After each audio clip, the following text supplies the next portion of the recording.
Hi guys, my name is Crystal and welcome to my YouTube channel. Alexa, what's the time please? It's 7:05 a.m. Alexa, what's the date today? It's Tuesday the 5th of July. Alexa, what's the weather like? In Rochester, it's 14 degrees Celsius with clear skies and sun. Today, you can expect partly sunny weather, with a high of 23 degrees and a low of 11 degrees. Alexa, can you tell me a joke? What's red and bad for your teeth? A brick. Who wants to eat a brick, Alexa? Alexa, what is the thought of Tuesday? Here's something I found on the web. According to Cosmopolitan.com, Tuesday is one of your best days of the week when a lovely coincidence or surprise will fill you with happiness. Did that answer your question? Yes. Thanks for your feedback. Well, I highly much doubt it, but yes, it would be nice to have a nice Tuesday. It hasn't started off as a nice Tuesday, put it that way, but then it is extremely hot outside. It is hard for people to sleep, and especially kids. So when I was lying in my bed at 10 to 6, so 5:50,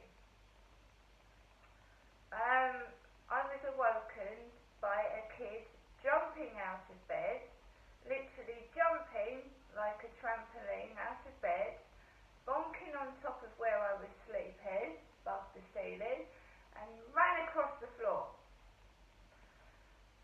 So obviously that woke me up, and I just lay there for as long as I could before I wasn't allowed to carry on sleeping because of kids' noise.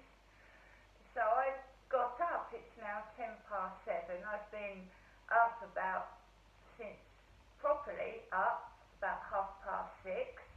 I could hardly open my eyes when I got up this morning. I felt dizzy and faint.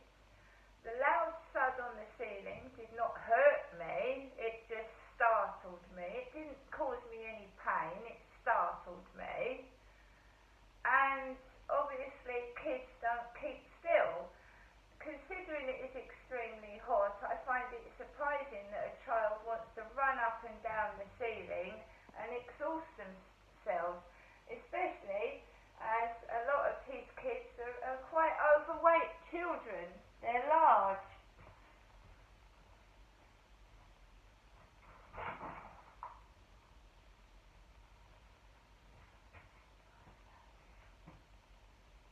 So, I'm up. Is there any reason for being woken up and getting up? No. There's no reason at all. So I'm sat here earlier than usual. Just sat here trying to wake myself up.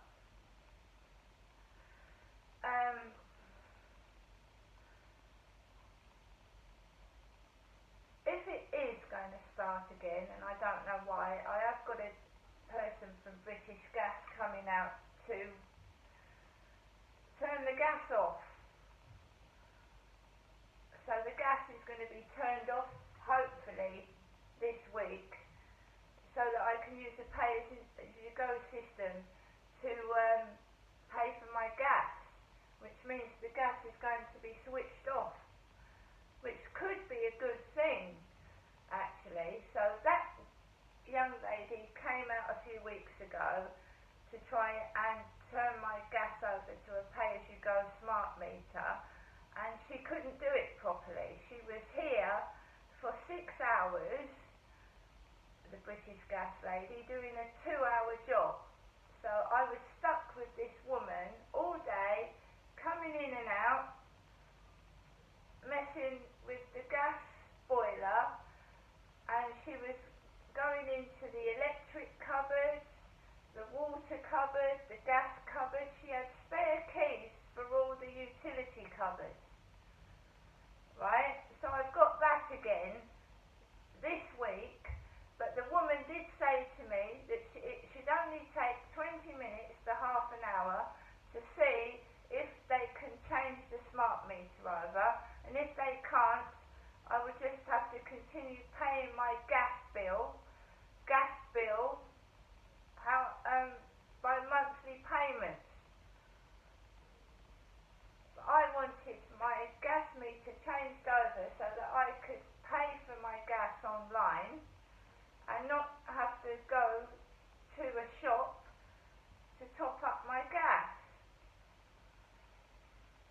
it's an inconvenience.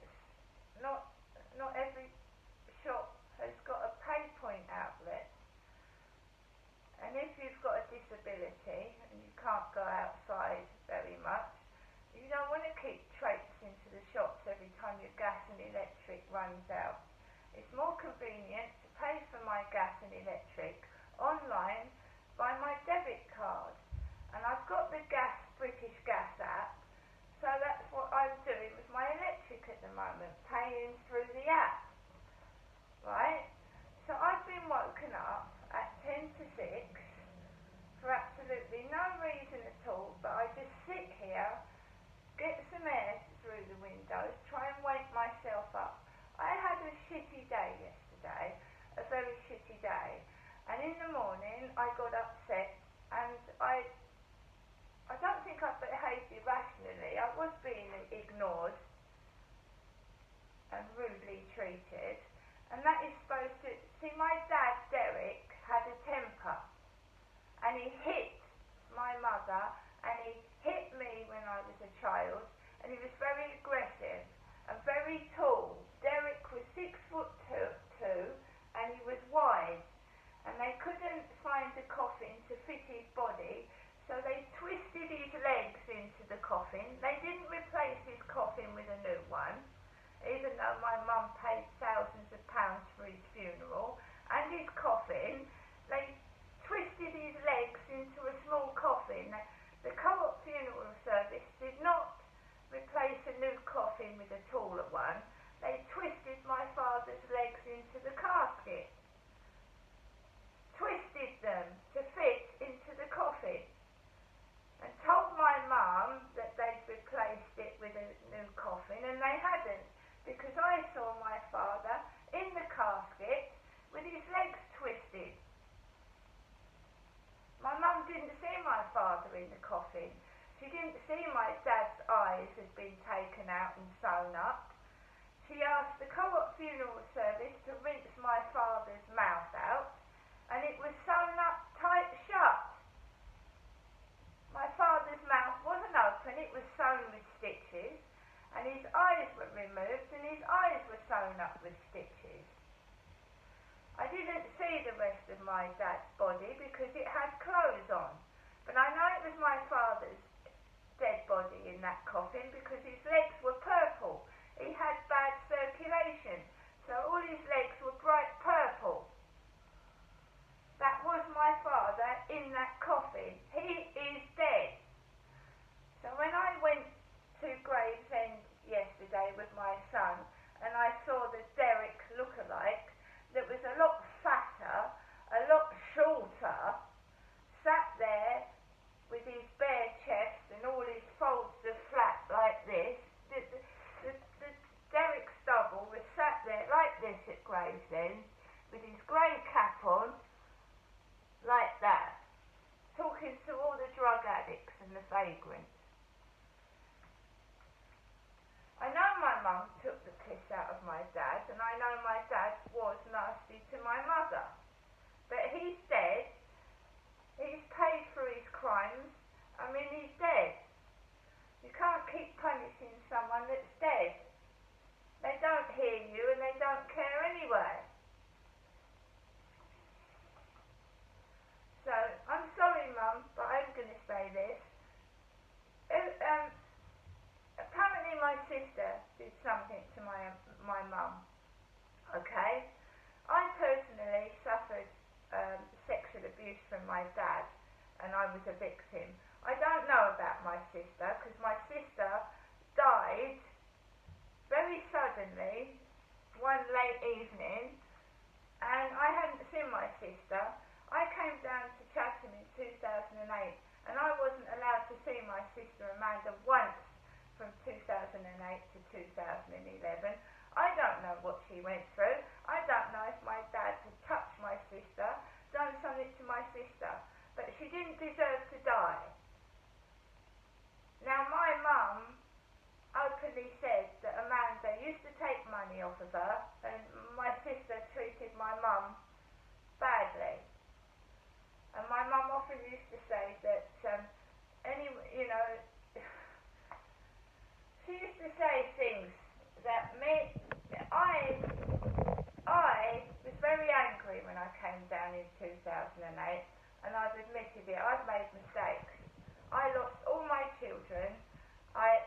accused of something I didn't do, and I found myself in Chatham without my kids, and I wanted my mum and dad to help me get my adopted son out of care so that I could go back to Gloucestershire and see my kids and get my son back. But my dad told me to forget I had kids and to carry on without them. And neither my mum or my dad made any attempt to get me to see Tony. My mum and dad made no attempt to help me get my kids back. When one of my sons